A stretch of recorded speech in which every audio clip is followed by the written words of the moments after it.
Alors, l'analyse que je fais de notre impuissance politique, c'est que nous appelons démocratie son strict contraire. C'est-à-dire que ce qu'on appelle aujourd'hui démocratie, c'est pas du tout, mais pas du tout une démocratie, c'est une oligarchie aristocratique. Et c'est pas du tout par hasard ou par le jeu d'acteurs qui seraient véreux, vicieux. Pas du tout. C'est le mécanisme qui est au cœur de nos institutions est aristocratique, qui s'appelle l'élection. L'élection, ça consiste à choisir le meilleur aristocratie. Et on sait depuis des milliers d'années qu'une aristocratie débouche, se transforme toujours en oligarchie, c'est-à-dire le pouvoir de quelques-uns. Monarchie, c'est le pouvoir d'un seul. Démocratie, c'est le pouvoir du peuple. Démos, le peuple. Cratie, pouvoir. Et une oligarchie, c'est le pouvoir de quelques-uns, d'un petit nombre. Et on y est en oligarchie. Vous voyez bien que quelques-uns tiennent les manettes. Mais quelques-uns ne tiennent les manettes, non pas parce qu'ils sont particulièrement mauvais ou particulièrement rusés. Je voudrais insister sur la cause des causes, ça n'est pas le vice de ceux qui nous gouvernent. Pas du tout. Vous mettriez, si vous les tuiez tous, vous en auriez d'autres qui viendraient à la place si vous ne changez pas les institutions. Le problème, ce sont nos institutions. Et dans les institutions du monde, pour l'instant, la procédure reine, celle qui est défendue par tout le monde, les gens de gauche, comme les multinationales, comme les banques, et c'est ça qui est paradoxal, je vous interrogerai à la fin là-dessus, c'est que des gens aussi différents, aux intérêts si différents, défendent l'élection, c'est louche. Excusez-moi, le fait que Goldman Sachs défende l'élection, c'est qu'elle n'a pas grand-chose à en craindre. Effectivement, Goldman Sachs finance intégralement ou quasiment l'élection du président qui ensuite sert ses intérêts. Mais c'est pas propre aux États-Unis. C'est comme ça dans toutes les soi-disant démocraties qui ne peuvent pas être des démocraties à cause de l'élection. Alors, puisque le régime actuel, ils ont réussi à l'appeler démocratie, la place est occupée. Et on n'arrive pas à désigner l'ennemi, puisqu'on nomme le régime qui nous pose problème du nom de ce qui réglerait le problème. C'est-à-dire qu'on appelle démocratie le problème. Le régime qui pose problème, on l'appelle du nom de la solution. Donc on a un problème de mots. Alors d'où ça vient ça? Et c'était un complot? Pas du tout. Pas du tout. D'abord, quand ceux qui ont conçu le régime actuel, ça s'est passé fin du XVIIIe. Ça s'est passé en Grande-Bretagne, puis ça s'est passé aux États-Unis, puis ça s'est passé en France en 1789. Mais en gros, fin du XVIIIe, se sont mis en place des institutions qu'on appelle, et qu'ils ont appelées, ils n'ont pas du tout appelé démocratie, ils savaient très bien ce qu'était la démocratie, ils connaissaient le monde athénien, ils étaient très cultivés, c'était des hellénistes, ils connaissaient le monde grec, mais ils n'en voulaient pas du tout. Sieyès, vous savez celui qui a écrit « Qu'est-ce que le tiers-État » un des penseurs, un des plus grands penseurs de la Révolution française. Madison aux États-Unis, qui est un des plus grands penseurs, un des pères fondateurs de la Constitution américaine. Ces gens-là n'avaient pas du tout en tête de fabriquer une démocratie. Pas du tout. Ils n'en voulaient pas la démocratie. Pour eux, c'était l'anarchie, c'était la populace. Ils étaient élitistes. Ils disaient le peuple n'est pas capable de gérer ses affaires. Les fondateurs des institutions de nos gouvernements, qui s'appellent le gouvernement représentatif. Gouvernement représentatif, pas du tout la démocratie. Ces gens-là pensaient honnêtement. C'était pas des affreux, puisqu'ils nous sortaient de l'ancien régime, qui était un régime pire, mais ils ne voulaient pas du tout de la démocratie. Et quand on parlait de démocratie, c'était presque une insulte, c'était péjoratif, c'était pas un mot positif, c'était pas ce que c'est devenu après. Alors c'est par un retournement de vocabulaire, c'est par une ruse de l'histoire, qu'au début du XIXe siècle, le mot démocratie s'est mis à désigner ce régime.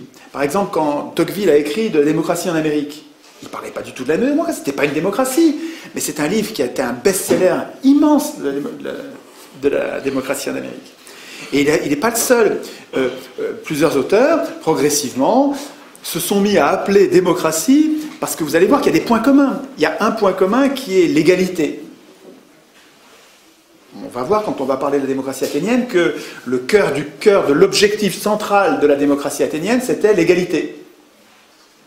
Mais l'égalité qui était revendiquée par les Athéniens, c'était l'égalité politique réelle.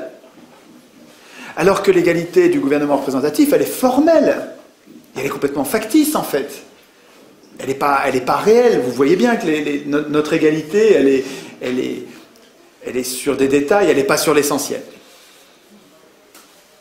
En tout cas, jouant sur l'égalité, prenant en compte l'égalité comme point commun, les auteurs politiques se sont mis progressivement à parler de démocratie. Et tout le monde s'y est mis. Et vous voyez bien que les élus y ont trouvé leur compte, puisqu'ils appelaient démocratie un régime qui leur permettait de se faire élire et donc d'avoir le pouvoir. Les élus, c'était des notables. Ce n'étaient pas les ouvriers, les élus. Donc, ça s'est fait, non pas, c'est pas un complot, mais ça s'est fait parce que les gens y avaient un intérêt. Les gens au pouvoir avaient un intérêt. Tocqueville disait, c'est quand même gros, quoi. Hein. Tocqueville, donc l'icône du libéralisme, disait « Je ne crains pas le suffrage universel. Les gens voteront comme on leur dira. » Il savait déjà, 1835, il savait déjà, début du 19e. Tout début de l'élection, il savait très bien. On ne renverserait personne, on ne mettrait jamais des pauvres au pouvoir avec l'élection. Jamais. Ils le savent très bien depuis le début. Et ça leur va très bien qu'on appelle ça démocratie, parce que démocratie, ça paraît une espèce d'idéal, l'idéal démos, kratos, le pouvoir du peuple. Ouais, c'est bien, c'est nous, on va moins se faire enfumer si c'est nous qui dirigeons. Ben ouais, mais si vous appelez démocratie un régime qui n'a rien à voir et qui est même son strict contraire, ben vous êtes en train de vous faire avoir à grande largeur. Alors, pour en faire un outil pour aujourd'hui, pour voir qu'est-ce qui est utilisable aujourd'hui, il faut comprendre ce qu'il y a dans la démocratie athénienne. Alors on parlera des objections, c'est-à-dire ce dont on a un petit peu parlé tout à l'heure quand on a parlé de xénophobie, de phallocratie, d'esclavagisme. J'en parlerai quand on verra les objections. Mais je voudrais d'abord vous montrer le cœur nucléaire d'une vraie démocratie, de la démocratie athénienne, avec le transparent que je vous ai préparé. C'est un schéma que j'ai fait pour ces conférences. Je l'avais fait d'abord à la main, puis en fait, là, pour vous, c'est une première. Je l'ai fait sur machine. Alors, l'inconvénient du fait qu'il soit fait sur machine, c'est qu'il est tout prêt. Alors que quand je le faisais à la main, pendant que je vous parlais, je le dessinais en même temps. Alors, on voyait mieux le truc se faire, mais en même temps, comme j'écris pas bien, et puis en même temps, on écrit en parlant, on écrit moi-même, là, c'est quand même mieux écrit. Donc, je vais vous montrer, peut-être oublier tout le reste. On commence par le commencement. Les Athéniens, après des siècles de tyrannie, ont un objectif pratique, c'est l'égalité réelle, l'égalité politique réelle. Pas l'égalité sociale, pas l'égalité économique, ils savent bien qu'ils ne sont pas égaux, pas l'égalité physique, non, l'égalité politique. Quand on prend des décisions, on les prend ensemble et à l'Assemblée, un homme, une voix. À l'Assemblée du peuple, pas l'Assemblée des représentants, l'Assemblée du peuple. C'est l'Assemblée du peuple.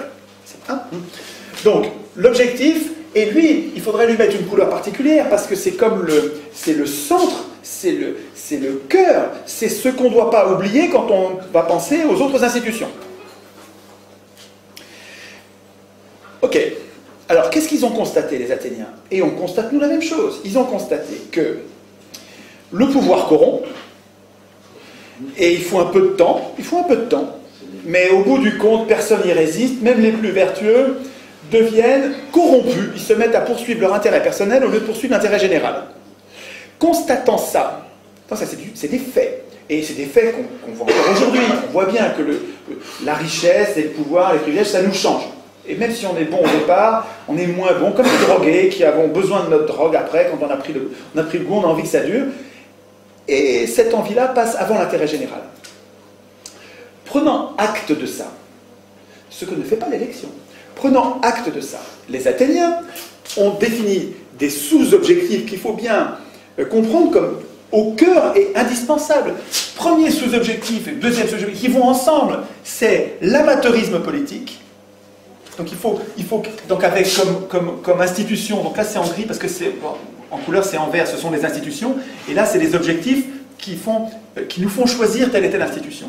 Mais donc, rotation des charges, ils font tourner le pouvoir, puisque le pouvoir corrompt, eh bien on ne leur laisse jamais longtemps. On fait tourner le pouvoir pour que ça n'ait pas le temps de les corrompre. Et puis le résultat, ça va être qu'il n'y a pas de professionnalisme. On ne veut pas de professionnels du tout, disaient les Athéniens. On n'en veut pas parce que c'est le cœur de la corruption. Bon, là on n'est pas encore dans les institutions. On en est au cœur de ce qui a motivé la démocratie. La démocratie, elle a existé pour atteindre ses objectifs. Et on pourrait très bien prendre les mêmes pour nous aujourd'hui, en disant, on veut qu'ils soient amateurs, donc il faut que ça tourne. C'est parce qu'on veut qu'ils soient amateurs qu'il faut que ça tourne, c'est parce que ça tourne qu'ils seront amateurs, c'est complètement, ça va ensemble, et tout ça va servir l'égalité. Comprendre qu'il y a une cohérence là-dedans. Et que si je laisse se former une caste de politiciens, je ne vais pas atteindre mon objectif d'égalité. Je vais avoir des professionnels et on ne va plus être égaux, politiquement.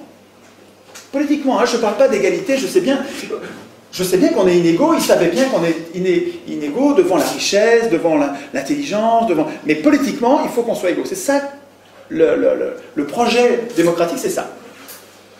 Bon, ce qu'il faut comprendre, c'est que ces deux sous-objectifs, on n'en est pas encore à des institutions, si peut-être sur les mandats courts et non renouvelables, mais les mandats courts et non renouvelables, c'est pas gérable avec l'élection. Vous n'allez jamais avoir les candidats en nombre suffisant pour alimenter des postes en mandats courts et non renouvelables. Vous ne les aurez pas à l'élection. Parce que quand vous élisez quelqu'un, le mécanisme qui vous a conduit à l'élire, c'est le même qui va vous conduire à le réélire. Et donc, l'élection, elle entraîne avec elle une stabilité du corps politique. Elle entraîne une professionnalisation, une sédimentation. Ça va être toujours les mêmes. Mais dans le génome de l'élection, il y a la professionnalisation de la politique. Ça va avec. C'est programmé avec. Donc, si vous voulez, s'ils avaient choisi le tirage au sort, c'est parce que c'est complètement cohérent. Pour obtenir l'amateurisme, pour obtenir les rotations, c'est les mandats courts et non renouvelables, il faut le tirage au sort. Vous ne pouvez pas garder tout le reste et puis mettre l'élection à la place du tirage au sort, ça ne va pas marcher.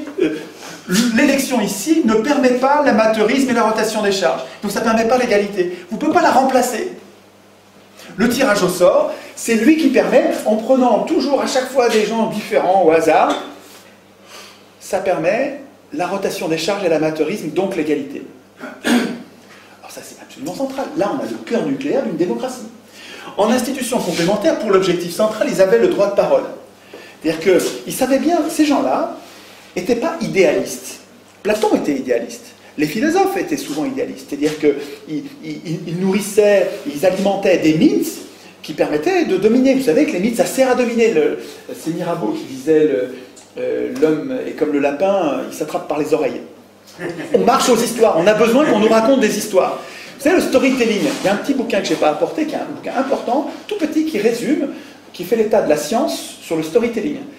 Storytelling, c'est une technique de commercialisation, mais pas seulement une technique de manipulation des humains en leur racontant des histoires.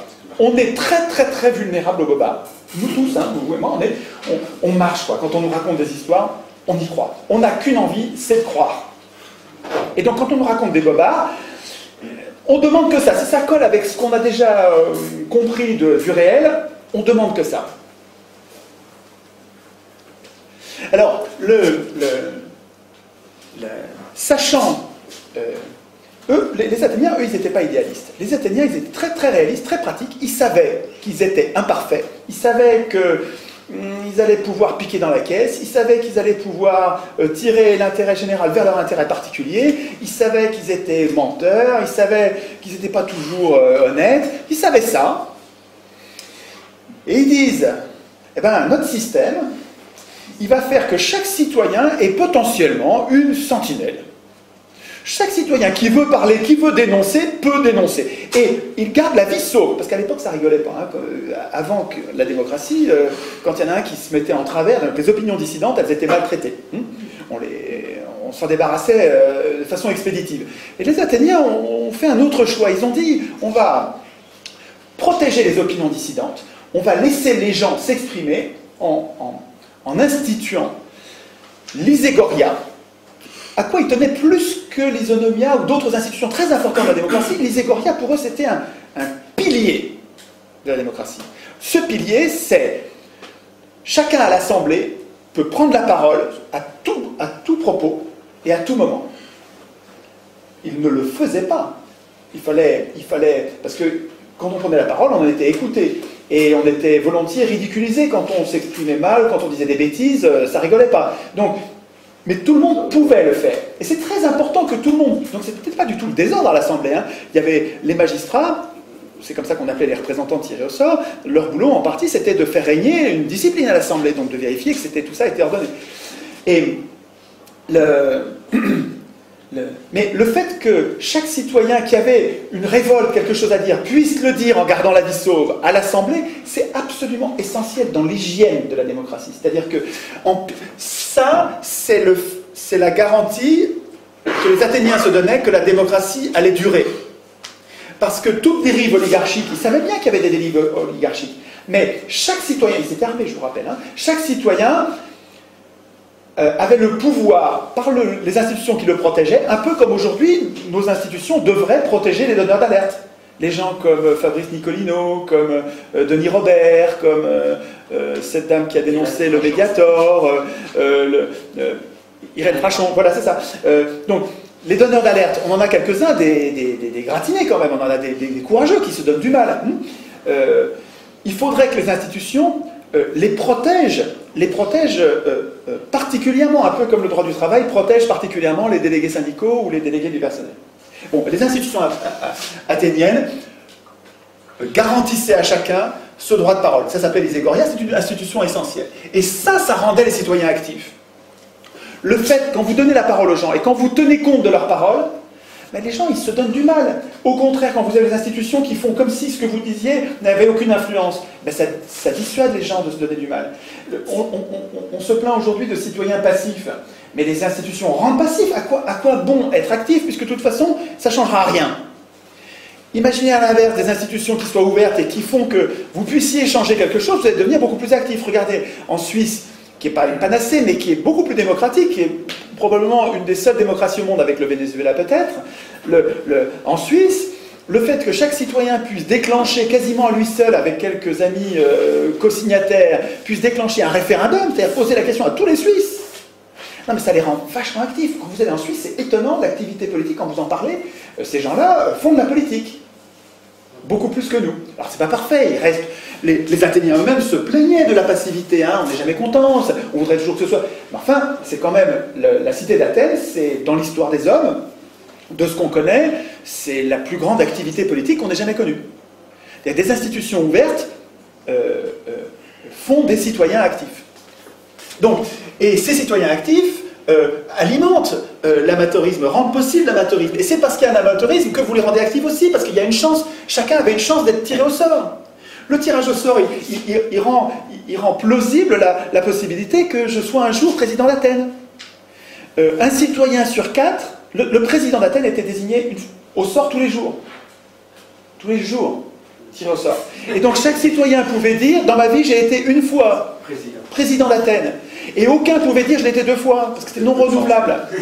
Ça tournait, ça tournait. Mais quand vous savez qu'il y a dans le potentiel de ce qui va vous arriver, vous allez être un jour le porte-parole du groupe, et ça change complètement votre rapport à la politique. Vous vous mettez à faire de la politique de façon naturelle, parce que elle est partout la politique. Mais il ne faut pas mettre la charrue avant les bœufs, il ne faut pas attendre qu'on se mette à nous à faire de la politique, pour que les institutions changent. À mon avis, de bonnes institutions fabriqueront de bons citoyens. De bonnes institutions sont pédagogiques, elles sont une école. J'y reviendrai quand on parlera des jurés et de ce qu'en disait Tocqueville. Parce que Tocqueville a écrit des pages formidables. Tocqueville était un défenseur acharné, enfin un défenseur fervent du tirage au sort. Et les mots qu'il utilisait, je vous les lirai texto, parce que Tocqueville s'est merveilleusement exprimé, c'est beau ce qu'il dit. Alors, c'était un aristocrate qui, je pense profondément, était antidémocrate, mais qui était honnête, c'est-à-dire que quand il décrivait sa pensée, il essayait de voir le bon côté de chacun des points de vue. Et c'est ça qui fait que Tocqueville est aimé par tout le monde, parce que tout le monde arrive à trouver ce qu'il veut dans Tocqueville, c'est que Tocqueville ne montre pas vraiment ce qu'il pense. Il y a d'ailleurs une lettre de son frère, on a la correspondance de Tocqueville avec son frère, et Tocqueville faisait lire les chapitres de la démocratie en Amérique au fur et à mesure où il l'écrivait. Et on a une lettre dans laquelle son frère, je ne me souviens plus de son prénom, lui écrit à Alexis Tocqueville, et lui écrit en lui disant « Ce chapitre que tu m'as envoyé là, on avait dit pourtant que tu montrerais pas ce que tu penses. Et là, j'ai vu ce que tu penses. Je l'ai vu. Il faut que tu le réécrives. » Et donc il réécrivait, il pesait ce qu'il écrivait pour qu'on ne voit pas ce qu'il pense, et ça donnait à son écriture une force qui est extrêmement séduisante, parce que il montre les qualités de la démocratie, enfin de ce qu'il appelle la démocratie, parce que c'est pas du tout une démocratie, je le rappelle, hein, mais enfin bon, c'est plus commode de l'appeler comme ça. Il décrit le régime américain avec ses forces et ses faiblesses, avec une honnêteté qui est utile pour nous aujourd'hui. Parce que c'est vrai que le régime représentatif tel qu'on le vit, il a des travers qui nous conduisent à la dictature, une dictature douce que décrit Tocqueville et qui est celle qu'on vit en ce moment. Donc Tocqueville, malgré le fait qu'il soit antidémocrate, on y trouve des choses formidables. Et les passages sur le tirage au sort sont une pure merveille, on verra ça tout à l'heure. Donc, si vous voulez, le cœur nucléaire de la démocratie, c'est ça là. C'est l'objectif, les sous-objectifs et la procédure qui rend possible ces sous-objectifs. Si vous changez quelque chose là-dedans, vous perdez la démocratie, quoi. Alors, ils avaient peur du tirage au sort comme nous. Pareil, la même peur. C'était les mêmes humains. Et ils réfléchissaient bien, hein, ils n'étaient pas loin d'être bêtes, c'est pas parce que c'était il y a 2500 ans, ils réfléchissaient exactement comme vous aujourd'hui, pareil. Peut-être plus parce qu'ils faisaient plus de politique. Et donc ils avaient peur de tirer au sort des abrutis. Alors d'abord, ils ne donnaient pas le pouvoir au tiré au sort. Le tiré au sort, c'était pas celui qui décidait. Celui qui décidait, c'était l'Assemblée. C'est pas les représentants, c'est l'Assemblée. Donc il faut pas imaginer qu'on remplace l'élection par le tirage au sort et puis on laisse le pouvoir comme le pouvoir aux élus. Pas du tout, ça marche pas comme ça. Il faut comprendre que la démocratie, c'est autre chose que notre système actuel. Alors il y a des points communs, puisqu'on prend des décisions collectives, il faut qu'on évalue les décisions collectives, il faut qu'on exécute les décisions collectives, il faut qu'on procède au jugement des conflits entre particuliers. Donc il y a des tas de points communs. Il faut qu'on atteigne des objectifs comparables, mais l'équilibre, la philosophie des institutions, il faut comprendre qu'elle change complètement. Alors, on verra après comment, quand on est un grand nombre, ça peut continuer à fonctionner. Mais vous verrez qu'avec la fédération, avec la démocratie qui s'exerce à petite échelle, et avec la fédération qui remonte en pyramide avec des contrôles de pouvoir à tous les étages, c'est tout à fait imaginable. J'y reviendrai tout à l'heure sur la faisabilité aujourd'hui. Mais donc, je vous en parlais tout à l'heure avant qu'on fasse cette deuxième partie. Il se trouve que le tirage au sort entraîne mécaniquement et pratiquement sans exception, les exceptions elles sont marginales, une désynchronisation. C'est Hansen qui parle de ça. Il y a 2 livres absolument, là il y a plein de livres sur la démocratie athénienne qui sont vraiment formidables, mais l'histoire des Athéniens au quotidien, quand ils vont tirer au sort, les machines qu'ils utilisent, les problèmes qu'ils ont avec leur démocratie, c'est dans un très très très bon livre. Ce livre-là se lit, c'est un bonheur. On a l'impression de vivre une société qu'on aimerait vivre aujourd'hui.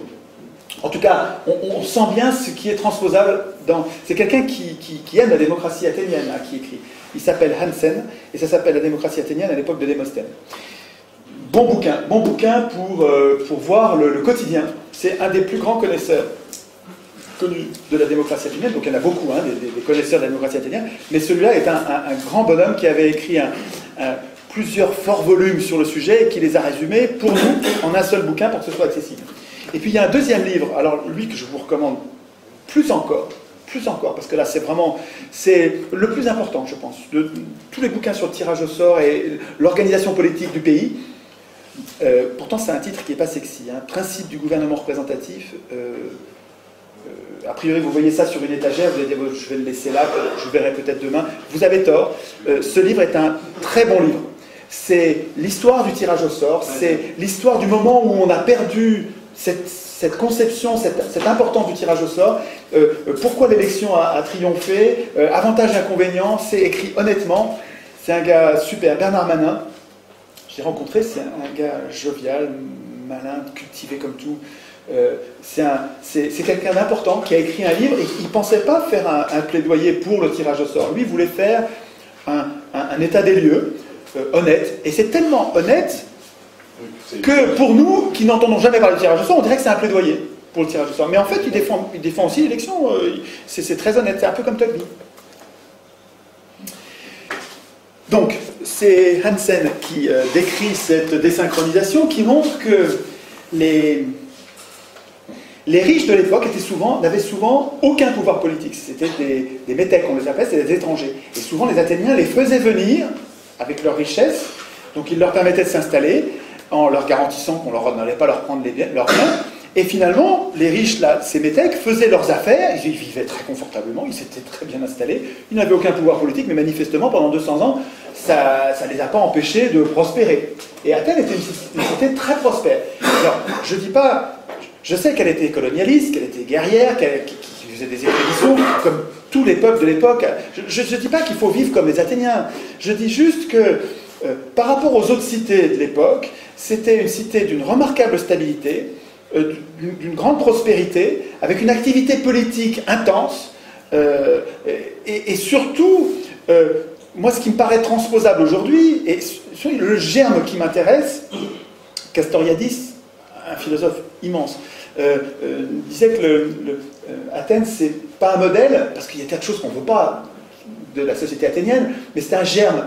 Et il me semble que le germe, il est là, ce truc-là qui fait que les riches ne dirigent jamais. Ça vous fait pas quelque chose, ça, et que les pauvres dirigent toujours. Ah ben bon sang, ah ben quand même, c'est quand même une grosse différence. En fait, c'est quoi? Oui, c'est un détail, on va passer à autre chose. Non, ben attends, réfléchissez. Alors, bon, en tout cas,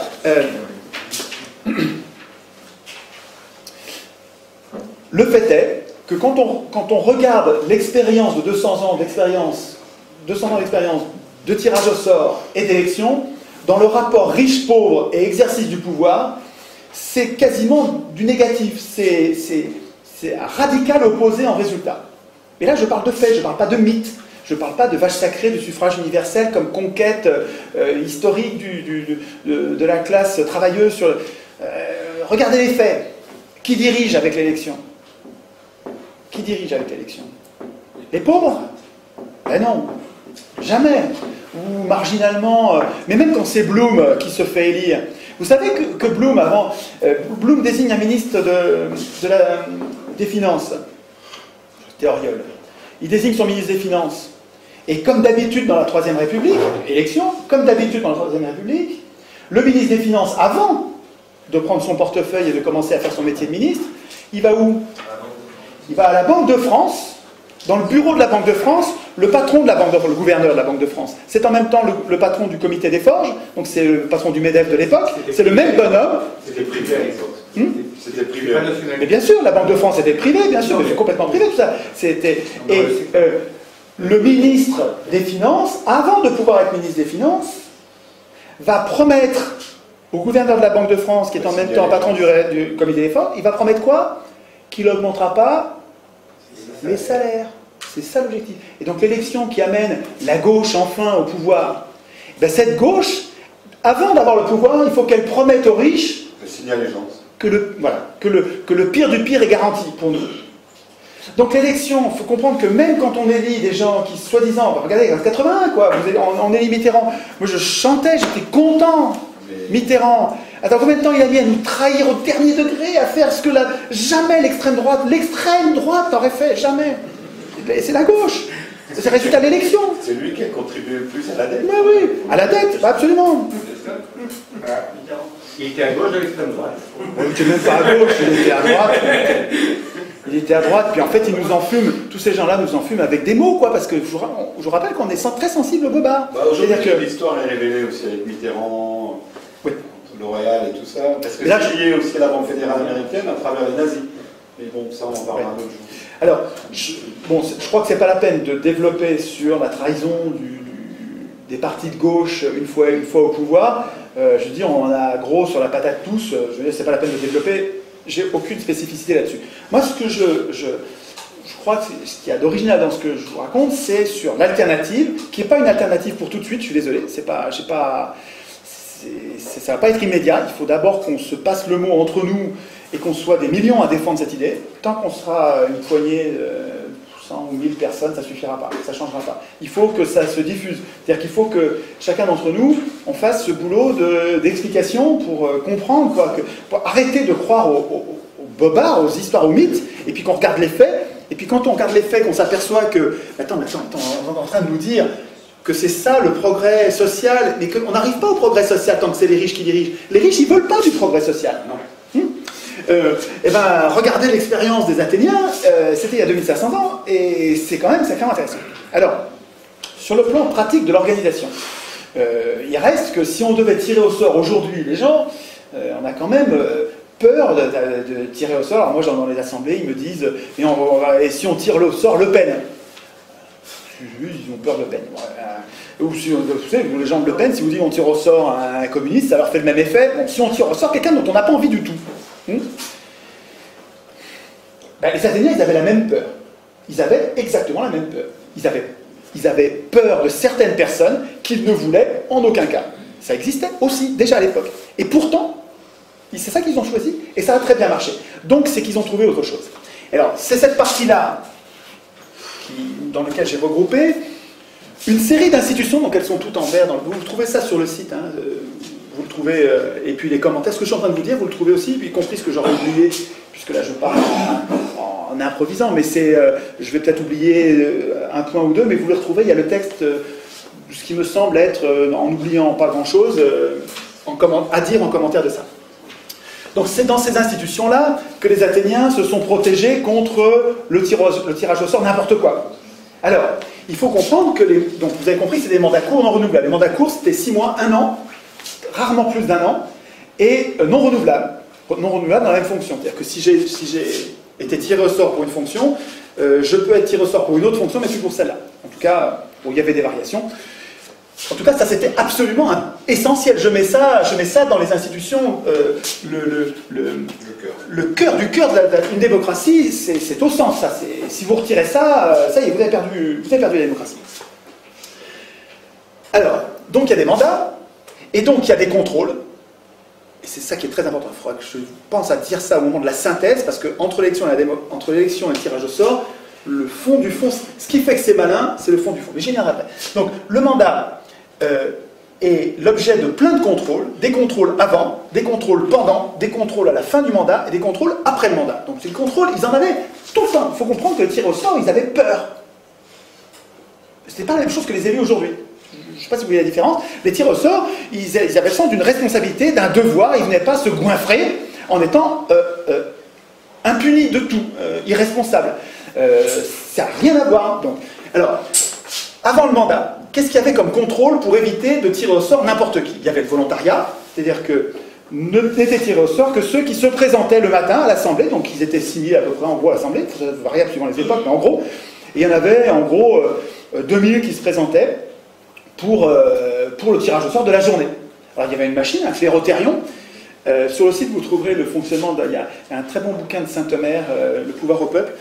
Un bouquin vraiment, vraiment très, très intéressant qui montre toutes les expériences, actuelles et passées, mais il y en a beaucoup d'actuelles de tirage au sort dans les institutions du monde. Et donc c'est un florilège d'expériences avec les échecs, les réussites, c'est assez enthousiasmant, parce que là, vous avez vu que c'est pas que théorique, ça marche, il y a des tas de gens qui le pratiquent. Pourquoi je parlais de ça? Je parlais du clérotérion, parce que là-dedans, il y a un chapitre, son chapitre 2, dans lequel il explique le fonctionnement du clérotérion. Et qu'il explique que tous les matins, les boules blanches, les boules noires, c'est marrant à voir, c'était très matériel, tout le monde pouvait vérifier, un peu comme nous dans les bureaux de vote, vous pouvez y aller, vous avez intérêt à y aller pour vérifier que tout se passe bien. Là, c'est pareil, le clérotérion, la machine à tirer au sort, tout le monde pouvait regarder, puis c'est assez rustique, donc c'est difficile de tricher, c'est pas un ordinateur. Le coût des machines à voter par ordinateur, sont les armes, quoi, pour le casser, on y va avec une hache, quoi, hein, parce que là, c'est évident qu'on va se faire enfumer, quoi. Les machines à voter, il ne faut pas accepter les machines à voter, c'est évident. Mais on s'est fait enfumer déjà. C'est déjà le cas, c'est fou qu'on le fasse. En tout cas, le matin, il y avait du volontariat. Alors, ce que soulignait Montesquieu, c'est que cette institution du volontariat, ça on pourrait discuter sur le forum de mon site, on discute sur le fait de savoir est-ce qu'on tire au sort parmi des volontaires ou est-ce qu'on tire au sort parmi tout le monde et on leur permet de refuser, ce qui fait qu'on ne retient que les volontaires, mais volontaire ça n'a pas le même sens, suivant qu'ils soient volontaires avant ou qu'ils veuillent bien après. Parce que celui qui veut avant, c'est quelqu'un qui veut le pouvoir. Alors en fait, quand c'est quotidien et que ça tourne comme ça, et que c'est mandat court non renouvelable, on ne peut pas dire ça comme ça. C'est pas la même chose que pour les élections. Mais enfin, quand même, notez la différence. Quand quelqu'un est candidat, ça n'a pas le même goût que quand il a été désigné, il n'a rien demandé, et il accepte pour le bien commun.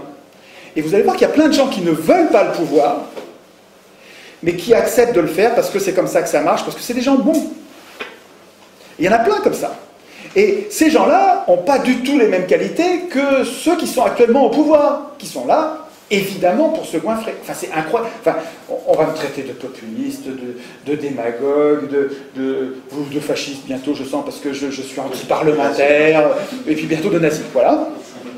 N'empêche que quand vous voyez quelqu'un qui a à la fois, qui cumule plusieurs mandats de député, de conseiller de ceci, de conseiller de cela, et puis qui en plus va faire des gages d'avocat pour se goinfrer encore quelques dizaines de milliers d'euros de plus, mais c'est à vomir, c'est vraiment de la cupidité. Donc ces élus, enfin ce qu'ils deviennent, ils ne sont pas tous, il y a quelques élus qui sont tout jeunes, et quand ils sont au début, ils ne sont pas encore corrompus, mais en gros quand même, ils sont vraiment là pour se goinfrer. Quand on imagine, quand on voit comment ils vivaient à l'époque, là, putain, ça n'a rien à voir. Là, ils avaient le sens d'un devoir, ils avaient été récompensés, pas par de l'argent. Alors, à la participation à l'Assemblée, on les payait, mais rien, on les payait une demi-journée d'ouvrier. Donc on les payait vraiment 3 francs 6 sous. Et puis ensuite, quand on les récompensait, vous verrez en parlant de récompense, c'était des honneurs. C'est pas de l'argent, des honneurs. Les humains, ils marchent bien à l'honneur. Il y a des tas de gens qui font des tas de choses pour l'honneur, pour la gloire, pour l'impression d'avoir servi le bien commun et que le regard des autres leur suffit, le regard des autres reconnaissant, ça suffit. Il y a plein de gens qui marchent à ça. Attends, il faut être un peu malade mental pour ne marcher qu'à l'argent. Hein. Je veux dire, faut être un peu détraqué, quoi, un peu drogué, un peu déséquilibré. Mais tout le monde n'est pas comme ça. Il y a beaucoup de gens qui se contentent de la relation à l'autre, de la relation pacifiée et reconnaissante à l'autre pour se donner du mal. Et donc les institutions fonctionnaient comme ça. En tout cas, Montesquieu soulignait, donc je parle du volontariat, il soulignait que c'était très important pour le tirage. Le tirage au sort n'était pas parfait, selon lui, mais il était rendu vertueux par les institutions complémentaires qui venaient corriger ses défauts. Et il disait le volontariat faisait que le volontariat et les punitions, parce que vous allez voir qu'il y avait des tas de punitions, le volontariat, la combinaison des deux faisait que il y avait peu de volontaires. Parce que quand vous savez que vous allez être puni, vous y allez si vous avez un vrai projet, si vous sentez qu'il faut le faire pour la cité. Vous avez le droit de démissionner? Je ne sais pas s'ils avaient le droit d'être révoqués, mais je ne sais pas s'ils avaient le droit de démissionner. Je ne suis pas sûr de ça. Enfin, je ne sais pas, il faudrait vérifier. Je n'ai pas lu ça, donc ça ne me dit rien. Mais je pense qu'ils s'engageaient, et alors ce qui est marrant, c'est de voir comme ils étaient mis en accusation à la fin, au moment de la reddition des comptes ou après coup, et ils se défendaient, et ça marchait, hein, en disant, mais attendez, souvenez-vous quand même que je suis comme vous, quoi, hein, et ça marchait comme défense, parce que les gens voient bien qu'il s'est dévoué, il a accepté d'être tiré au sort, il s'est donné du mal. Bon, ça n'a pas été un oligarque, ça n'a pas été un pourri, et on ne le punit pas. Donc il y avait un risque de punition, mais il n'y avait pas du tout, évidemment, toujours des punitions. Alors, donc, le volontariat, associé au risque réel de punition éventuellement sévère, ça pouvait d'ailleurs aller jusqu'à la mort, hein, enfin bon, c'est pas ça parce que c'est pas transposable, mais enfin je veux dire, c'était des punitions sévères, pour l'époque. La combinaison des deux faisait que le volontariat était un vrai filtre par rapport aux affreux, ou aux débiles, ou aux gens que vous redoutez par rapport au tirage au sort. Vous comprenez ce que je veux dire? Ce que je veux dire, c'est que par rapport à l'objection, on va avoir des idiots. Non, on va se débrouiller pour en éviter une bonne partie comme ça. Ensuite, il y avait la docimasie qui était une sorte d'examen, pas un examen de compétences, parce que égalité politique, on a tous la même compétence politique. C'était un examen d'aptitude, c'est-à-dire qu'on cherchait à voir le gars qui est fou, qui est vraiment carrément folle dingue, la docimasie, on le mettait à l'écart. Ou le gars qui s'occupait pas bien de ses parents. C'est marrant que ce soit si important pour eux. Le gars qui s'occupait pas bien de ses parents, il était mis à l'écart, il pouvait pas. Enfin bon, il y avait comme ça des aptitudes qui permettaient de mettre à l'écart, donc encore un filtre qui permettait. Alors nous, si nous écrivions nous-mêmes nos institutions, ben on prévoirait, on y réfléchirait, et on dirait de quelle docimasie on veut, quel est l'examen de passage, qu'est-ce qu'il faut pour, en faisant attention à ce que ce ne soit pas un privilège, quoi, mais à ce que, pour nous éviter ce qui nous fait peur. Mais voilà donc un examen avant. Et puis il y avait l'ostracisme. Et l'ostracisme, aujourd'hui, c'est devenu un mot très négatif. Bon, l'ostracisme, faire preuve d'ostracisme, aujourd'hui, c'est mal. Mais à l'époque, c'était non seulement il n'y avait pas de connotation péjorative, mais ça faisait partie de l'hygiène de base de la démocratie. C'est-à-dire que l'ostracisme, ça vient de ostracon, qui est un bout de poterie. Donc il y avait des poteries cassées, on prenait un bout de poterie et on gravait sur la poterie le nom de quelqu'un dont on avait peur. Alors d'abord, avant qu'on fasse ça, à l'Assemblée, un citoyen proposait qu'on lance la procédure d'ostracisme. Alors il disait oui, il disait non, mais s'il disait oui, si l'Assemblée, pas les représentants, hein, l'Assemblée, si l'Assemblée disait oui, il faut qu'on fasse l'ostracisme, parce qu'il y a plusieurs personnes qui ont peur, on lance la procédure, et la procédure, ça consiste à ce que chacun, s'il a peur de quelqu'un, il a peur de ce tribun là, oh là là, lui il prend le pouvoir, lui il est en train, il parle trop bien. C'est pour ça qu'ils ostracisaient les gens. Hein.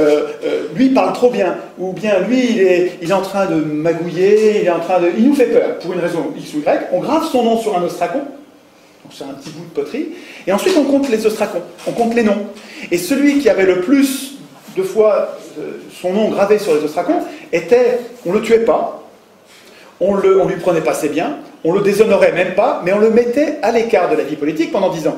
C'est quand même pas... et il y en avait plein d'autres qui n'étaient pas dans la vie politique. Je vous le rappelle que les femmes, les esclaves, les métèques, donc des gens qui vivaient très bien, les métèques qui pouvaient être très riches, tous ces gens-là vivaient en dehors de la politique, donc ils n'étaient pas à l'Assemblée, ils n'étaient pas citoyens, c'était pas la mort, quoi. Hein. Mais en tout cas, la démocratie avait en elle-même un rouage important qui permettait de mettre, pas à mort, à l'écart de la vie politique, pendant 10 ans, quelqu'un dont on avait peur. Donc, rendez-vous compte encore que c'est quelque chose qui nous manque aujourd'hui. Aujourd'hui, quand on vous présente 2 candidats, prenez l'exemple que vous voulez dans le passé récent de votre pays, vous avez 2 candidats qui vous paraissent 2 affreux. Qu'est-ce que vous faites ? Vous êtes coincé, vous avez le choix entre la peste et le choléra. Vous n'avez même pas le vote blanc qui vous permet de dire « mais je veux qu'ils rentrent tous les 2 chez eux ». On pourrait avoir un vote blanc qui dirait... Le sens politique du vote blanc, c'est je veux d'aucun de ces gens-là. Ou la question que vous me posez, elle est débile, je ne veux pas de cette question. Le vote blanc, il sert à dire rentrez chez vous avec votre question, ou rentrez chez vous les candidats et mettez-moi d'autres candidats. Et pourtant, le vote blanc, il est interprété comme valant, comme nul, et il est mélangé avec les nuls et jeté à la poubelle. C'est révoltant. Mais pourquoi ? Qui a écrit ces règles ? Qui a écrit les règles qui mélangent le vote blanc avec les votes nuls ? C'est des élus. Mais c'est normal qu'ils écrivent ça. On peut presque pas leur en vouloir. C'est notre faute d'avoir laissé les élus écrire la Constitution. C'est juste notre faute. J'insiste, hein, c'est votre faute à vous, chacun, et puis à moi, hein, parce qu'on les laisse faire. On ne devrait pas laisser les élus écrire la Constitution. Sinon, ils n'écrivent pas le respect du vote blanc, ils n'écrivent pas le référendum d'initiative populaire, ils n'écrivent pas les mandats courts et non renouvelables, évidemment, ils n'écrivent pas une chambre sur 2 tirée au sort au moins, voire 2 chambres tirées au sort, ils n'écrivent pas les jurés citoyens, ils n'écrivent pas toutes les institutions dont on a besoin. Bon, là j'anticipe sur la fin, mais en fait elles soignent de partout. C'est pas aux hommes au pouvoir d'écrire les règles du pouvoir, c'est pas aux politiciens de métier, c'est pas aux hommes de parti d'écrire les règles du pouvoir. Même si c'est le parti que vous aimez bien. Comprenez, prenez du recul. Si vous êtes d'un parti, vous pouvez évidemment, puisqu'on n'a que ça pour se bagarrer, donc je ne vais pas vous faire le reproche d'être dans un parti, mais ce qu'il faut comprendre, c'est que, quel que soit votre parti, il faut que vous compreniez que si vous aspirez au pouvoir, ben, votre honneur, c'est de ne pas écrire la Constitution. Et si en même temps vous aspirez au pouvoir, et en même temps vous voulez écrire la Constitution, ben, vous êtes déjà dans une dérive oligarchique, vous êtes en train déjà d'être un voleur de pouvoir. Vous êtes en train de vous préparer à être juge et parti, d'écrire des règles pour vous-même et d'enfumer tous les autres.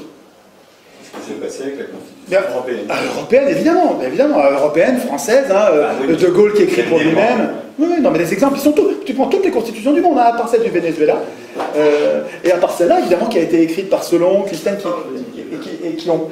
Solon est parti après avoir écrit les règles, il est parti pendant 10 ans. Donc il n'a pas écrit les règles pour lui-même, comme par hasard. Il a écrit une démocratie. La suite. Alors la suite. Oui, parce qu'il faut que Alors, ça c'est les contrôles avant. Contrôle pendant, facile à comprendre.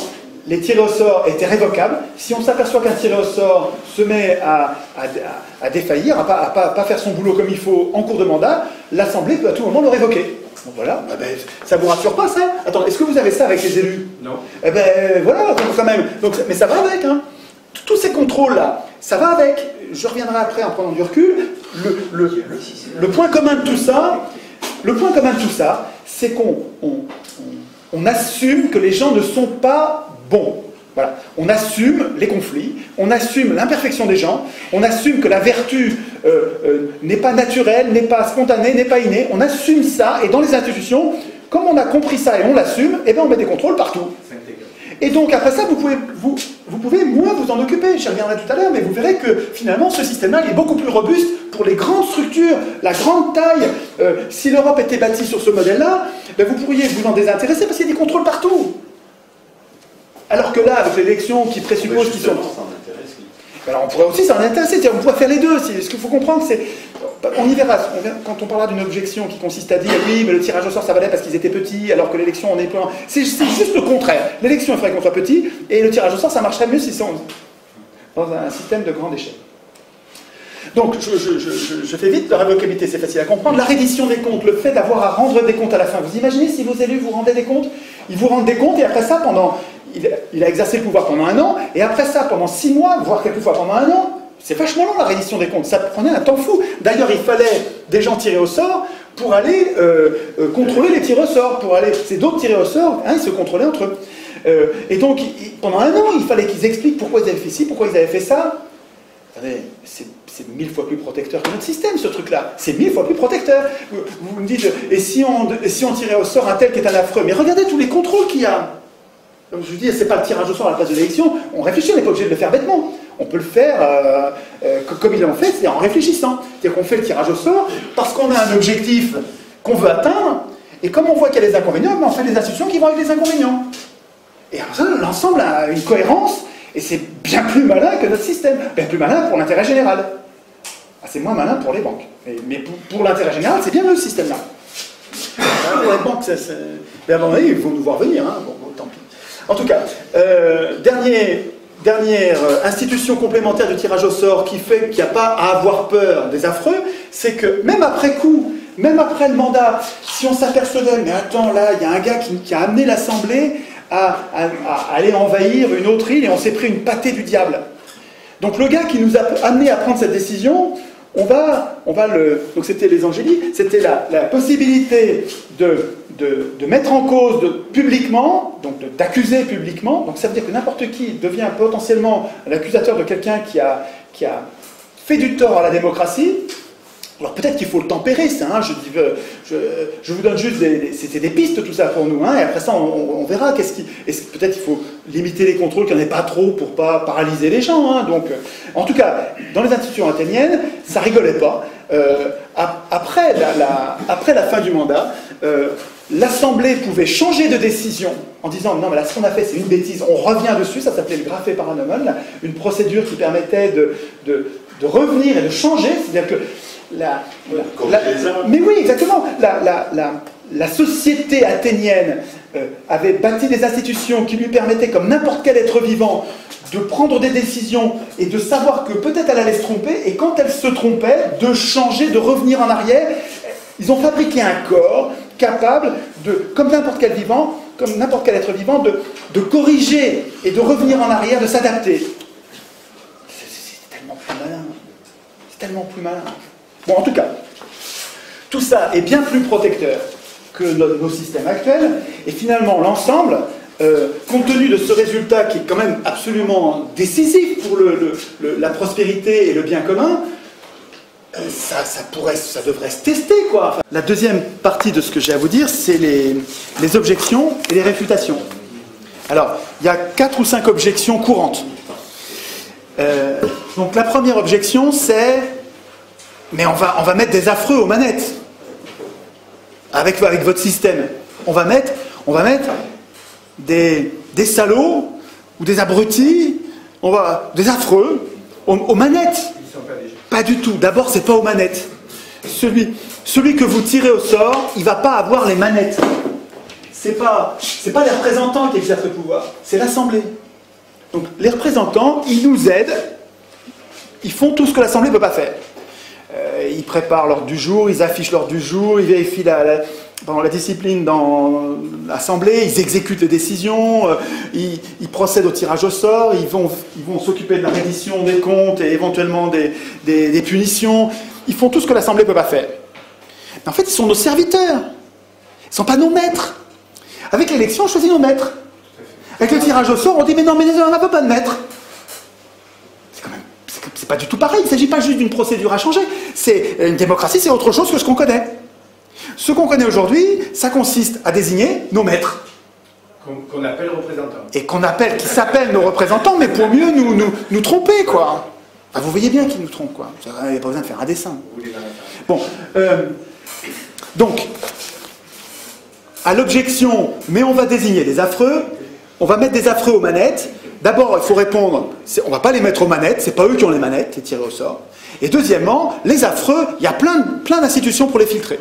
Je ne reviens pas, il y a plein d'institutions pour s'en débarrasser, les punir. Donc il n'y a rien à craindre là-dessus. Enfin, moi je trouve qu'il y a en tout cas beaucoup moins à craindre, parce que vous trouvez que l'élection, ça ne met pas en place les affreux. On dirait que ça les choisit. On dirait que les pires gouvernent. Mais d'ailleurs,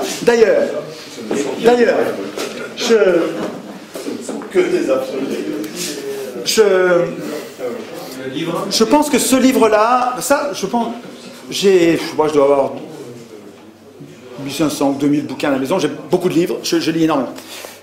Mais si je devais garder un livre de tous les livres, ah là là, ça c'est une merveille. Les propos sur le pouvoir d'Alain, et tous les propos, mais les propos sur le pouvoir d'Alain, c'est un livre de chevet, c'est un truc, vous le relisez, c'est de l'intelligence, c'est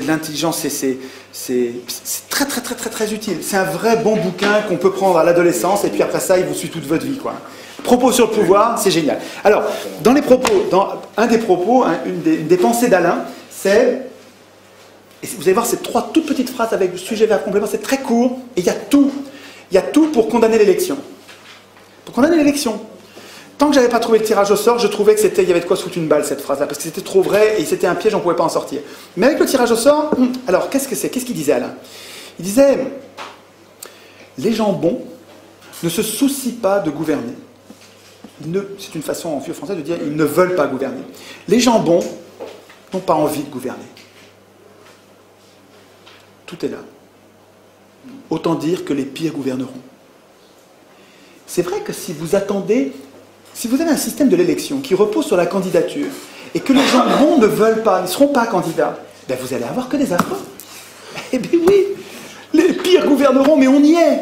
On y est. Regardez, vous avez Paulson au gouvernement des États-Unis. Vous avez Dick Cheney, vous avez Paulson, Dick Cheney, Rumsfeld, les diables, tous, la crème de l'horreur. Obama n'est pas mieux. Exactement. C'est le bal des vampires. Et en France, vous avez Sarkozy, en Italie, vous avez Berlusconi, en Angleterre, vous avez Tony Blair, vous avez les pires. Des pires, Tout à l'heure, j'ai dit prostituées, mais il ne faut pas que je dise ça, parce que c'est pas gentil pour les prostituées. Il faut trouver un mot plus grave que ça, parce que les prostituées, nous on est prostituées, nous aussi, enfin, prostituées, on fait pas exprès, hein. On est prostituées, on fait pas exprès. Non, c'est pire que, c'est les affreux, c'est bien, c'est un bon mot, les affreux. Les affreux, j'aime. Donc on va pas dire prostituées, parce que les prostituées sont nos amis, mais on va dire les affreux. Deuxième objection, et vous allez voir quand vous allez, parce que vous allez, si vous jouez le jeu que je vous propose, qui consiste à, si la graine germe dans votre tête, à aller vous-même en planter d'autres, parce que ça marchera que comme ça, je vous dis, si nous sommes 40 à être convaincus de ça, puis qu'on en reste là, ça changera rien, voilà, rien. Si par contre, la graine que je vous propose de cultiver, non seulement vous la faites grandir, vous allez lire, vous la renforcez vous-même, vous lui mettez de l'eau, de l'engrais, elle devient belle dans votre tête, et puis que vous allez la semer ailleurs, vous aussi, dans 40, alors là, oui, ça va se développer très vite. Ah, là, oui, très vite. Donc, les objections dont je vous parle, il faut que vous les connaissiez, et puis vous connaissiez les réfutations, parce que ils vont vous répondre la même chose, les gens, ce que je vous dis. Donc, la deuxième objection, c'est... vous allez vous êtes en train de nous appliquer un régime qui marchait à petite échelle, mais aujourd'hui, à grande échelle, c'est pas possible ton truc. Alors 2 minutes. L'élection, là, ça fait le pari qu'on connaît les gens. Puisqu'on élit, ça veut dire qu'on les connaît. Non. Ah bah si. Ah bah, comment tu fais pour élire? C'est-à-dire choisir si tu les connais pas. Intrinsèquement, ce qui est dit dans l'élection, ah sinon, c'est du foutage de gueule ouvert, c'est que ce qui est dit dans l'élection, c'est qu'on connaît les gens. Et c'est pas tout, puisque l'élection est censée être le seul contre-pouvoir, la seule punition quand ils déconnent, c'est de ne pas les réélire. Ça veut dire que ça suppose qu'on sait ce qu'ils ont fait pendant qu'ils étaient élus. Tout ça, c'est du foutage de gueule quand on est au niveau d'un État ou au niveau de l'Europe. Est-ce que vous savez, est-ce que vous connaissez les gens que vous avez élus au niveau de l'Europe? Pas du tout. Vous savez, vous avez vu trois fois, vous l'avez vu 30 secondes à la télé, et puis quand il est en Europe là-bas, vous ne voyez rien, vous ne savez pas du tout ce qu'il fait. Donc l'élection, elle n'est pas du tout adaptée à la grande taille.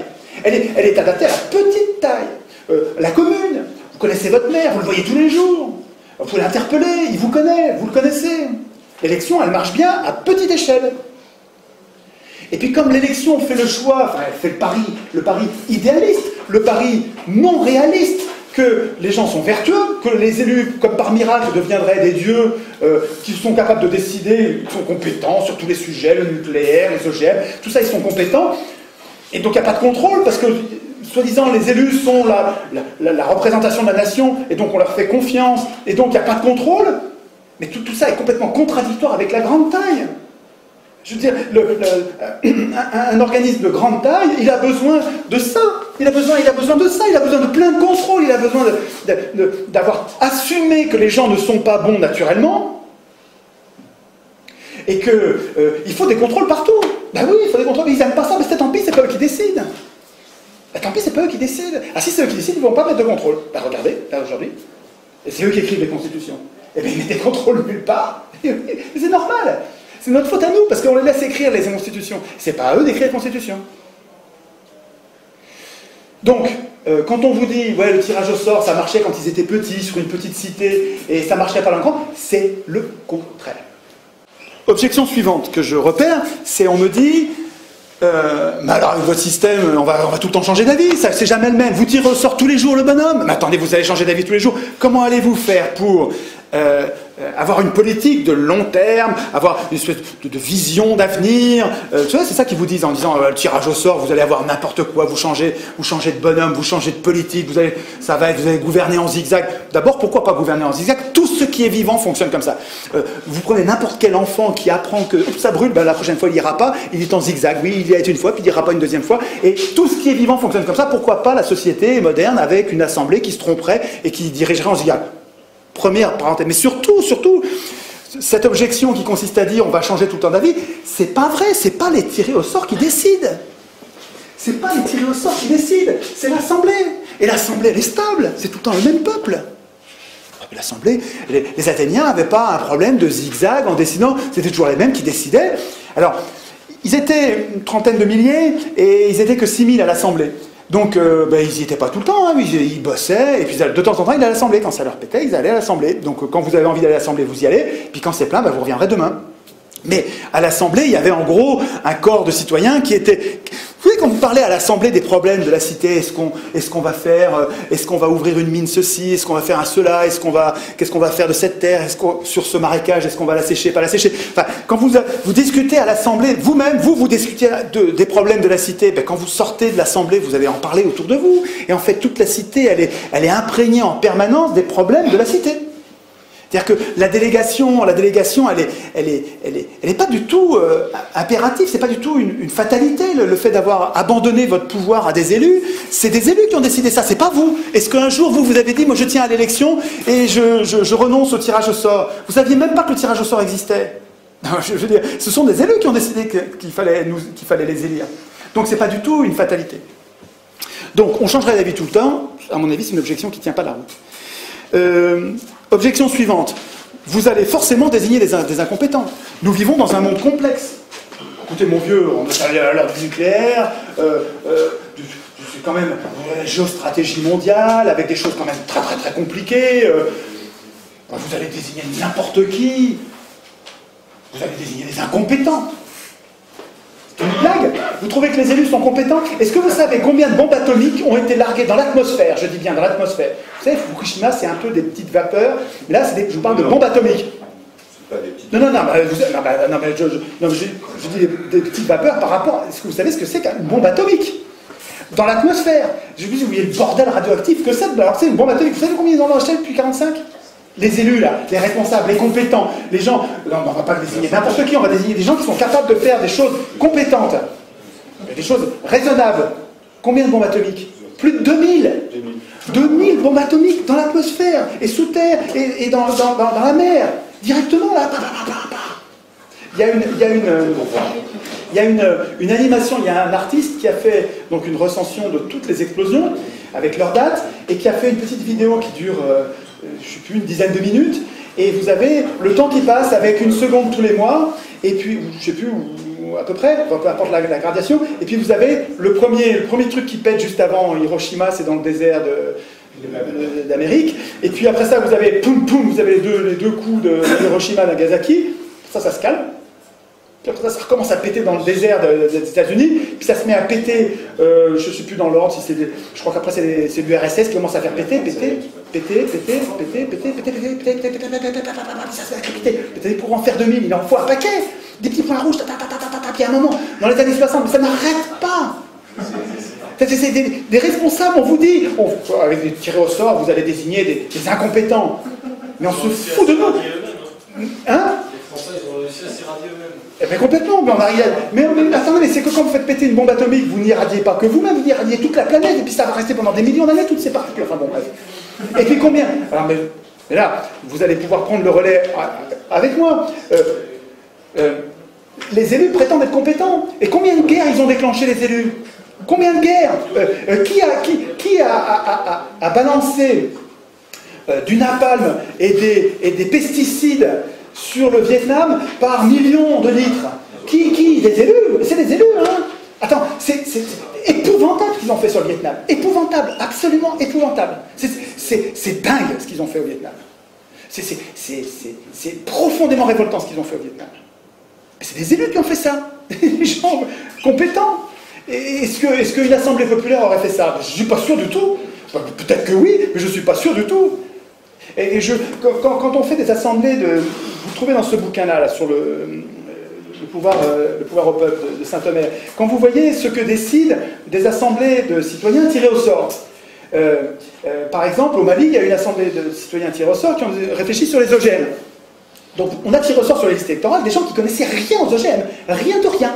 Voilà. Vous aviez des maires au foyer, des syndicalistes, des paysans, il y avait des avocats, de tous les métiers, tirés au sort. Donc vous aviez une assemblée de gens qui ne connaissaient pas le sujet.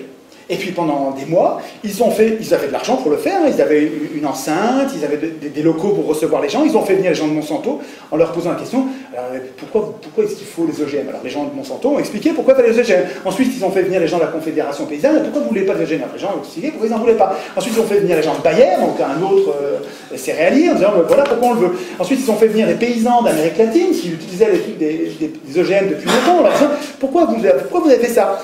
Et puis vous êtes content, est-ce que vous n'êtes pas content? Et puis pourquoi vous avez continué? Qu'est-ce qu'il y a des problèmes? Est-ce que tout se passe bien? Il faut revenir les gens de Monsanto en disant ils nous ont dit que, qu'est-ce que vous répondez? Et puis pendant ce temps, tout le monde regardait. Tout ça, c'était diffusé à la télé, à la radio, les gens pouvaient être là dans l'enceinte, les citoyens pouvaient proposer qu'on pose des questions, dire mais posez-lui la question parce que effectivement, on pose la question. Mais au bout de 6 mois, ces gens-là sont bien plus compétents que n'importe quel parlementaire au monde. Parlementaire qui doit traiter tous les sujets. C'est une blague. Là, eux, ils se concentrent sur un sujet. Ils ne sont pas intéressés, ils ne sont pas payés par les labos, ils n'ont pas une réélection à assurer, ils n'ont pas été financés par personne. Ils ont juste une mission, tout le monde les regarde. Ils vont devenir les gens, pas les experts, ils vont devenir des gens éclairés, bien plus éclairés que n'importe quoi d'autre, que n'importe qui d'autre. Et ça c'est un modèle de démocratie. Une démocratie, des institutions qui prévoiraient un parlement tiré au sort. Tiré au sort des gens qui savent qu'ils ne savent pas. C'est 1000 fois mieux que les élections qui se la pètent et des gens qui sont élus et qui croient qu'ils sont dieux.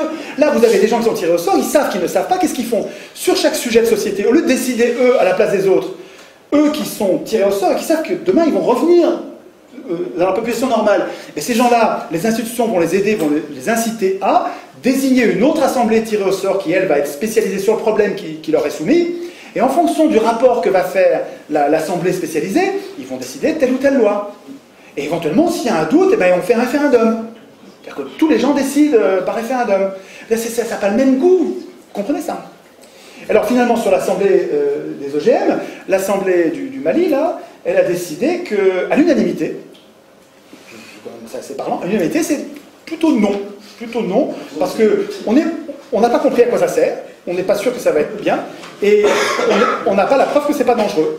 Donc, non, à l'unanimité. Eh ben, je sais pas, moi je trouve ça plus parlant qu'une bande d'experts qui sont payés par les labos, très majoritairement les labos qui fabriquent les OGM. Je trouve que c'est évidemment mieux.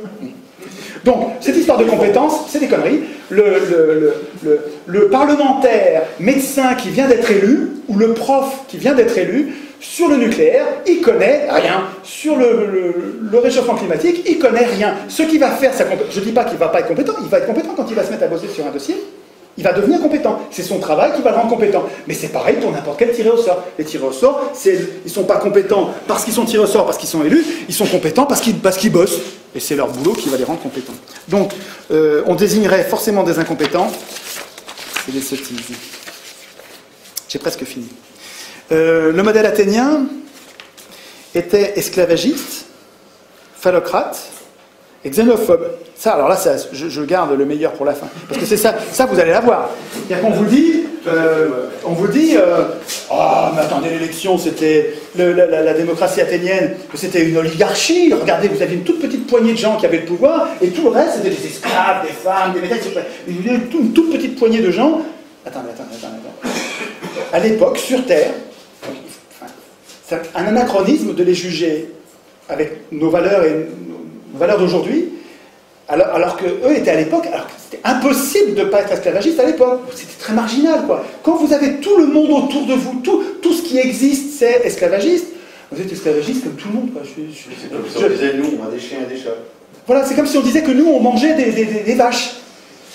Attendez, le jour où ça va être décidé, le jour où l'humanité, je crois que ça arrivera un jour, où on décidera que tuer un animal, c'est comme tuer un homme. Et que, en fait, on peut se nourrir avec de la nourriture artificielle, et qui a le même goût, c'est même bien meilleur. Attends, à chaque fois que tu manges ce pavé de bœuf artificiel, fait avec du pétrole, je m'en fous, n'importe quoi, c'est meilleur que la meilleure des côtes de bœuf que jamais personne n'a mangé quand il a mangé une côte de bœuf. Simplement, tu n'as plus besoin de tuer un animal. Une fois qu'on aura inventé la technologie nécessaire pour nous nourrir, en nous régalant, nous donnant toutes les protéines, toutes les intrants dont on a besoin, mais il n'y a plus besoin de tuer les animaux. Ce jour-là, ça pourra devenir un crime de tuer un animal, puis on n'aura plus besoin. Mais quand vous allez juger les gens d'aujourd'hui en disant ils tuaient les animaux, c'était une boucherie, c'était un génocide sans arrêt. Regardez, c'est des camps de concentration. Regardez les batteries, les animaux en batterie qui se font assassiner. Et bien avant d'être assassinés, ils se font torturer. Ils se bouffent entre eux, les cochons, dans les étables. Et quand on nous jugera, nous aujourd'hui, nos petits-enfants nous demanderont « Qu'est-ce que tu faisais, papy, pendant le génocide des animaux ?» Je dirais, ben, je les mangeais comme les autres. Et si vous voulez, l'esclavagisme à Athènes, c'est un peu ça. Je ne dis pas ça pour défendre l'esclavagisme, il ne faut pas être con. Je ne suis pas esclavagiste, je ne suis pas phallocrate, je ne dis pas qu'il ne faut pas que les... Quand je vous demande de vous concentrer sur Athènes, je ne vous dis pas il faut être misogyne, on met les femmes. C'est évident que je ne dis pas ça. Vous comprenez ce que je veux dire? C'est pas... Et celui qui me fait ce procès-là, qui me dit « Mais vous êtes en train de défendre un régime esclavagiste et xénophobe », il me prend pour un abruti. Enfin, il me prend pour un salaud, il m'insulte. C'est incroyable, ça. Moi, j'ai du discernement. C'est-à-dire que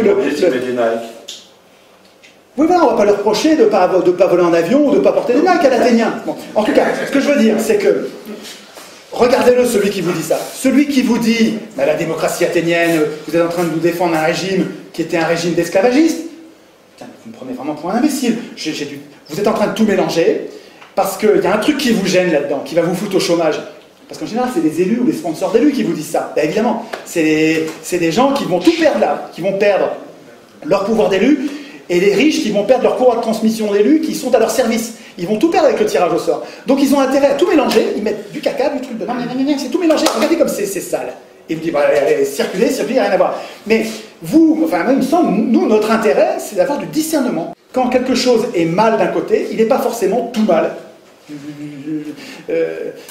suis désolé, la politique partisane qui consiste à dire moi j'ai une ligne politique et tout ce qui n'est pas strictement conforme à ma ligne politique c'est des ennemis, pour moi c'est une prison de la pensée. Je ne suis pas comme ça. C'est-à-dire que chaque individu ou chaque vie politique peut avoir commis des erreurs, peut présenter des imperfections, et puis à côté il y a une paire géniale qui va me servir à construire le monde pacifié, la concorde d'aujourd'hui.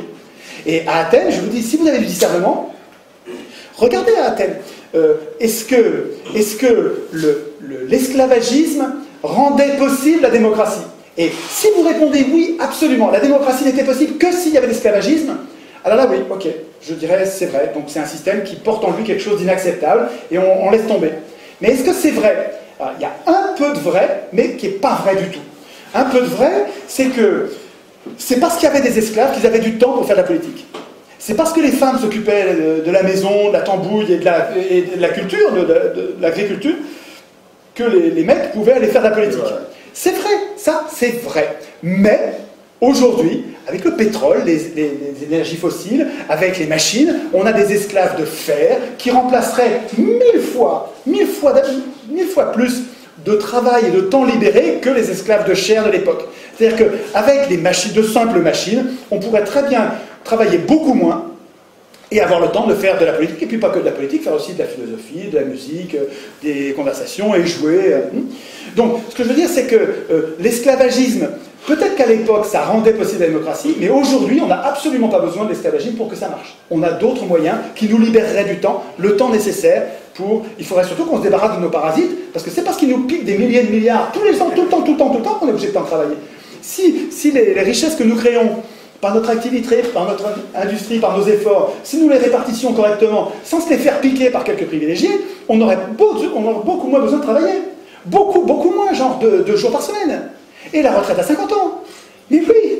Mais oui, il suffit de se débarrasser de nos parasites. Mais pas les parasites, pas les gueux qui volent la mobilette, ou qui sont... c'est pas du parasitisme, c'est rien ça. Je parle de gros parasites. Des parasites qui vous volent des milliers de milliards, les vrais, c'est ceux-là qu'il faut s'occuper en priorité. Les obèses financiers. Les obèses financiers. On aurait beaucoup de choses à... Donc, sur l'objection, vous avez compris que sur l'objection, modèle athénien, esclavagiste, phallocrate, xénophobe, pour moi, c'est hors sujet.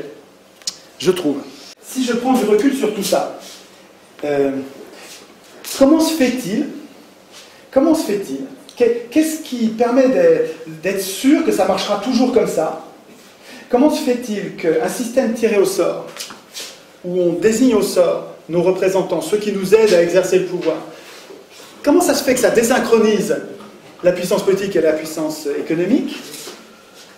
Et comment ça se fait que ça nous protège mieux contre les abus de pouvoir? Et comment se fait-il que l'élection, au contraire, rende non seulement possible, mais impunit tous les abus de pouvoir, et nous sélectionne quasiment tout le temps les pires?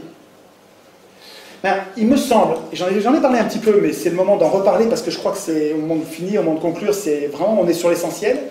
Il me semble que l'élection repose sur un mythe, repose sur une histoire qu'on nous raconte et qui ne correspond pas du tout à la réalité, qui est contredit même par les faits. C'est-à-dire que tous les faits montrent le contraire.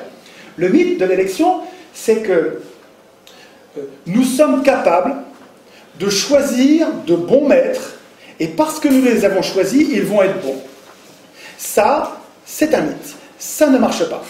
L'expérience nous montre que quand on teste, mais sur 200 ans, c'est long, quand on teste l'élection dans tous les pays du monde, à toutes les époques, l'élection, ça consiste à la mise au pouvoir des plus riches, ou des serviteurs des plus riches. Ça sert à ça, hein. Alors, je ne sais pas si ça sert à ça, parce que je ne suis pas sûr qu'au début, Sieyès et Madison aient voulu le gouvernement des riches. Ils ont peut-être voulu le gouvernement des bons, des aristos, des vrais aristos. Mais je ne leur fais pas le procès d'intention d'avoir comploté, d'avoir su à l'avance, peu importe. D'ailleurs, le résultat, le fait est que l'élection permet aux riches d'acheter le pouvoir comme on achète une voiture. Je ne parle pas des riches, nous sommes riches par rapport à des gens qui sont plus pauvres que nous. Je vous parle des ultra-riches, je vous parle de l'hyperclasse, des gens extrêmement riches. Des gens, est-ce que vous êtes capable de corrompre quelqu'un? Non, pourtant vous êtes riche par rapport à certains pauvres. Hein. Nous sommes riches, mais non, je vous parle de, on peut jouer sur les mots là. Hein. Je vous parle des riches capables de corrompre quelqu'un. Pour être capable de corrompre quelqu'un, il faut avoir beaucoup d'argent. Et manifestement, de fait, l'élection, par le jeu de la campagne électorale hein, et par l'acquisition des médias, la possibilité qu'on leur laisse d'acheter les médias, donc de fabriquer l'opinion, d'influencer l'opinion au point quasiment de la fabriquer, ça devient des vrais... Je dois avoir 20 ou 30 livres sur les manipulations par les médias, les techniques de manipulation, c'est incroyable, ça devient une science exacte. Et donc l'élection permet aux riches d'acheter le pouvoir. L'élection permet aux riches économiques d'acheter le pouvoir politique. Et c'est l'élection qui rend la synchronisation entre les deux. C'est l'élection qui fait qu'on est impuissant politiquement. C'est l'élection de l'Assemblée constituante qui fait que c'est des gens qui écrivent des règles pour eux-mêmes et qui ensuite écrivent des règles qui font que tout pourra se jouer en dehors de nous après. L'escroquerie politique, c'est de nous faire croire que le régime actuel, c'est la démocratie. C'est quand même, vous vous rendez compte, bon ça fait 1 heure que j'en parle, mais vous rendez compte maintenant de l'énormité qu'il y a entre le nom qu'on donne à notre régime aujourd'hui et ce qu'il est vraiment. Est-ce que vous comprenez que c'est ça le piège? C'est ça, on n'arrive pas à fabriquer l'alternative parce que on a, si vous voulez, vous savez, il y a une image que j'aime bien, j'en parle pas là mais ça me vient là maintenant, c'est les chefs indiens, les Indiens d'Amérique, étaient des sociétés avec des chefs et sans pouvoir. C'est marrant comme tout, c'est Pierre Clastre qui explique ça. Il a vécu avec eux, et c'est vraiment les travaux d'anthropologues tout à fait marrants, parce que ils savaient, les Indiens savaient qu'ils avaient à craindre du chef, un peu comme les Athéniens savaient, ils ne voulaient pas que... donc eux, les Indiens, ils se sont débrouillés autrement avec les chefs. Ils ont fait un grand fauteuil de chef, ils ont pris un bonhomme, ils l'ont désigné, il ne peut pas refuser, et s'il refuse, il se fait zigouiller, donc il accepte. Et on le met à la place du chef. Et le chef, il n'a pas de pouvoir. Il a juste le pouvoir de parler. Et il parlait tout le temps. Et pendant qu'il parlait, on passait devant l'air de ne pas l'écouter. On le méprisait, on le négligeait. Il parlait et on passait sans l'écouter. Et son boulot, à lui, c'était de tenir la place au chaud de chef pour qu'il n'y ait pas un gars qui devienne notre chef sans nous. C'est marrant ça. C'est-à-dire qu'il savait qu'il voulait pas. Il savait que les gens ont tendance à. Il y en a qui ont tendance à devenir des chefs, des leaders. Pour se prémunir contre ces gens-là, il y avait une place de chef. Elle était occupée par un mec on ne lui mettait pas de pouvoir, il fallait que lui nous fasse des cadeaux. Je vous jure, c'est vrai. Hein. Il fallait que le chef fasse des cadeaux à son peuple. Et quand les gens n'étaient pas contents, il lui en faisait voir, il risquait pour sa peau. Comme il se méfiait des chefs, et ce qu'ils avaient trouvé pour pas être emboucanés par leur chef, c'est marrant. Eh bien, on dirait qu'on est victime un peu de ça, avec des gens qui ont fait un système qui n'est pas la démocratie, qui ont tout à craindre de la démocratie. Ils ont tout à craindre de la démocratie, les oligarques, là. Si la démocratie voit le jour, c'est fini pour eux. Ils n'ont plus de pouvoir, ils ne peuvent plus abuser. Alors qu'est-ce qu'ils font? Leur système détestable, injuste, ils l'appellent comment? C'est le même truc que les Indiens, mais à l'envers, quoi. Hein. C'est-à-dire qu'ils nous tiennent à l'écart avec ce mot-là. Quand ils appellent démocratie le système qui est son strict contraire, comment on fait pour résister? On s'est fait prendre un mot clé, là. Je reviens à Lepage dont je vous parlais tout à l'heure. Lepage a un travail, Franck Lepage, et les gens du pavé ont un travail sur les mots qui est absolument génial. On retrouve la novlangue. Vous connaissez Orwell et le travail qu'il a fait sur la novlangue, c'est-à-dire sur un État totalitaire qui nous domine par les mots, en nous retirant les mots capables de désigner l'ennemi, en nous retirant ces mots-là, en les criminalisant, en les ridiculisant, en les remplaçant par d'autres inoffensifs. On se met à l'abri des coups quand on est oligarque. Et ce que fait Orwell, c'est de mettre à jour cette novlangue. Et ce que Franck Lepage et sa joyeuse bande, c'est vraiment une bande de gens formidables. Hein. Le Pavé, ça s'appelle. Pardon. Sur Google, vous tapez Le Pavé, et vous arrivez sur un site avec des vidéos et des ressources qui n'arrêtent pas de croître. Il faut aller voir les vidéos de Franck Lepage et puis de sa bande, ça vaut quelque chose. Une objection qu'on va nous renvoyer souvent. L'objection est est-ce que ce système va marcher avec des médias qui appartiennent aux oligarques? Vous savez que les 3/4 de la presse appartiennent à 2 marchands de canons et un marchand de béton. Pourquoi Rothschild achète Libération? C'est pas pour gagner de l'argent, il en perd. Pourquoi une autre banque achète Le Monde? Pourquoi une autre banque encore achète le Nouvel Obs et les Inrecuptibles? Pourquoi les banques achètent les journaux? Pourquoi les marchands de canons achètent les magazines et les télés? Pourquoi les industriels achètent des télés? C'est pas pour gagner de l'argent, c'est pas vrai. Ne croyez pas ça, c'est pas vrai. C'est pour manipuler. C'est pour manipuler parce que dans un système d'élection, comme vous choisissez les candidats, c'est très important de maîtriser l'accès à la candidature visible qui est la seule qui va pouvoir être élue. Mais la réponse que je ferai à cette objection, c'est que je vous rappelle que moi, mon cap, c'est, puisque la source, la cause des causes, c'est que ceux qui écrivent la Constitution ne devraient pas l'écrire parce qu'ils ont un intérêt personnel qui est contraire au nôtre, contraire à l'intérêt du plus grand nombre. Et puisque donc la solution, c'est de tirer au sort une assemblée constituante qui va être désintéressée parce qu'elle sera non seulement tirée au sort, mais en plus elle sera inéligible aux institutions qu'elle écrit, il me semble que cette assemblée constituante tirée au sort, elle va faire son compte à la situation médiatique. Elle va prévoir dans les institutions que non seulement, comme le prévoyait Montesquieu, il va y avoir un pouvoir législatif, il va y avoir un pouvoir exécutif, et on ne dira pas gouvernement, parce que le mot gouvernement, c'est l'exécutif, il va être servile, il va obéir aux ordres de l'Assemblée, il va être servile. Quand on dit gouvernement, on se fait déjà enfumer avec les mots. Parce que gouvernement, déjà il y a tout dans le gouvernement. Il y a je décide et j'applique et je juge même. Dans le gouvernement, il y a tout. Il ne faut pas accepter le mot gouvernement. Une bonne constitution, elle ne met pas en place un gouvernement, elle met en place un exécutif.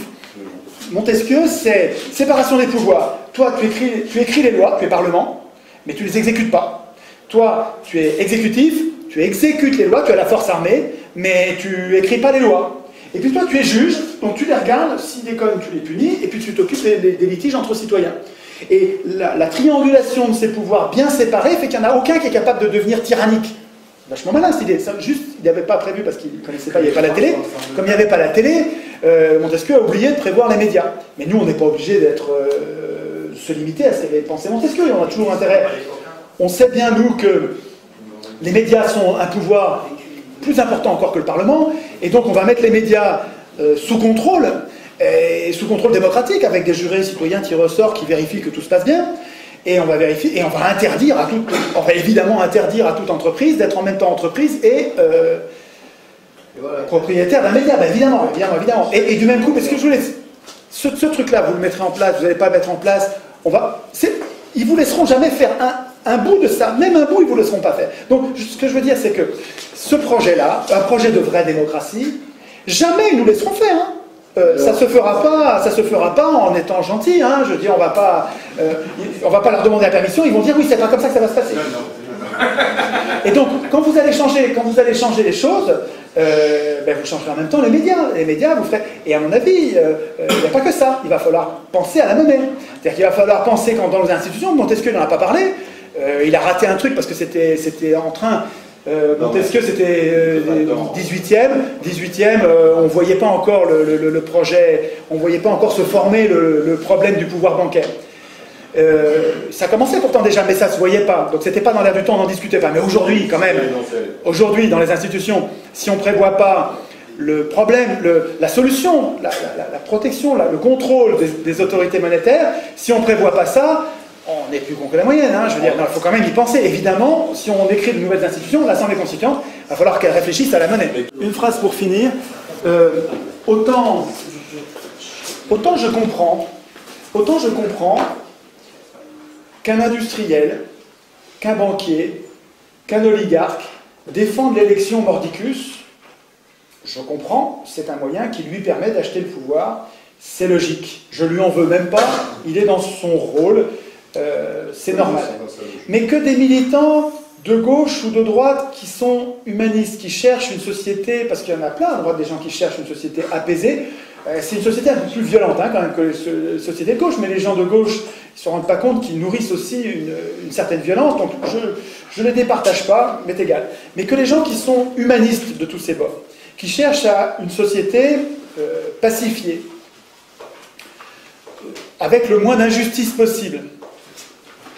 c'est-à-dire des inégalités, mais qui correspondent aux efforts de chacun. Il peut y avoir des inégalités, mais en proportion des efforts. Celui qui a fait beaucoup d'efforts, il est mieux traité que celui qui n'en fait aucun. Bon. Et que tous ces gens qui cherchent une société pacifiée, juste, défendent l'élection malgré... Et ne veuillent pas du tirage au sort. Quand j'en parle à mes copains, le tirage au sort, ils disent non, mais parce qu'ils sont dans des partis. Ils sont dans des partis, ils n'arrivent pas à l'imaginer. Et ils disent, ils cherchent toujours à louvoyer. Que ces gens, tous, à la fois, continuent à vénérer comme une vache sacrée l'élection, le suffrage universel, et continuent à détester ou vouer hégémonie le tirage au sort, alors qu'il y a 400 ans, 200 ans de tirage au sort, 200 ans d'élection, 400 ans de faits contraires qui montrent qu'ils ont tort. C'est du déni de réalité. Le patron de supermarché, je comprends. Le militant humaniste, je ne comprends pas. Ça me paraît incompréhensible.